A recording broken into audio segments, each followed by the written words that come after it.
अदाकारा रूबीना अशरफ जी Ganpat TV drama industry जी उन्हनि versatile अदाकारनि में थिए थी जंहिं न सिर्फ़ु अदाकारी में महिनत माणी पर हुन प्रोड्यूसर ऐं ड्रामा डायरेक्टर तौर बि केतिरा ई कामयाबु ड्रामा इंडस्ट्री खे ॾिना। अदाकारा रूबीना अशरफ 9 नवंबर ते पंहिंजी 64वीं सालगिरह मल्हाई जॾहिं त संदसि जनमु 9 नवंबर 1959 ते लाहौर में थियो।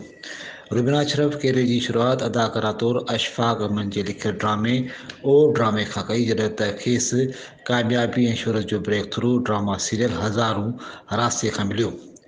संदसि मुड़ुसु तारिक मिर्ज़ा जो तालुक़ु बि टीवी सां रहियो जॾहिं त खेसि हिकु पुटु ऐं हिकु धीउ आहे।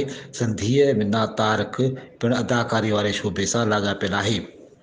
अदाकारा रूबीना अशरफ जे कैरियर ते केतिरा ई अदाकारा तौरु ड्रामा आहिनि जिन में कसक, सावन रूप, पसे आईना, तपिश, सीढ़ियां, बदलते मौसम, मुझे अपना बना लो, इश्क की इंतहा, लेकिन ऐं आख़िरी बारिश वग़ैरह शामिल आहिनि।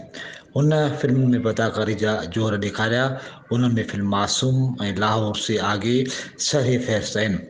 रूबीना अशरफ प्रोड्यूसर ऐं ड्रामा डायरेक्टर तौरु बि केतिरा ई कामयाबु ड्रामा पेश कया जिन में रुसवाई, वन्नी, शिकवा, सुरुख चांदनी, तेरे सिवा ऐं आरज़ू शामिल आहिनि। खेसि फ़नी मिंता तौरु केतिरा ई अवार्ड मिलिया जिन में लक्स स्टाइल अवार्ड ऐं PTV आईकॉन अवार्ड सरे फ़हरिस्त आहिनि। GM ख़ासि इबरत न्यूज़ कराची।